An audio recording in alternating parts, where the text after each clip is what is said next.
Hello and welcome to the September edition of Pork Talk. Since our last update, the SPP has shown little movement. Nonetheless, EU markets have returned to growth, and reports suggest demand from China is starting to escalate again.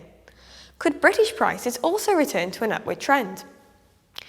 While Chinese opportunities may be expanding, the British pig market still faces a number of challenges at the moment.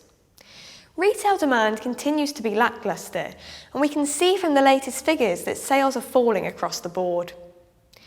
It is tempting to attribute some of this decline to recent negative press around meat consumption. Though, last summer processed pig meat sales were probably supported by the heat wave and an uplift in barbecue and al fresco dining occasions. Industry reports also suggest demand is being hampered by Brexit uncertainty. If we leave without a deal, tariffs would apply on exports to Europe from the end of October. There would probably also be logistical difficulties. This makes agreeing forward sales tricky. Roughly 70% of British pork is sold domestically, and around a further 20% is exported to the EU.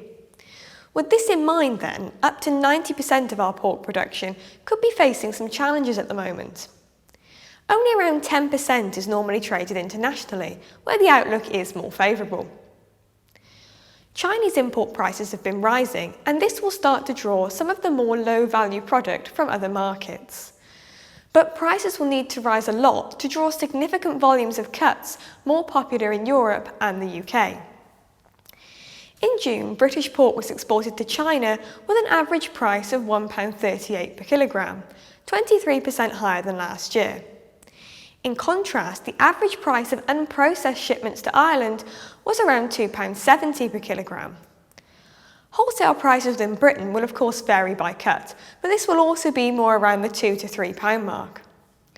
With demand for this more valuable product seemingly weakening, the farmgate price situation is not as positive as it might otherwise be. Expectations are that Chinese demand will continue to build in the coming months, which will of course help to support our market, especially if more exporters can gain approval.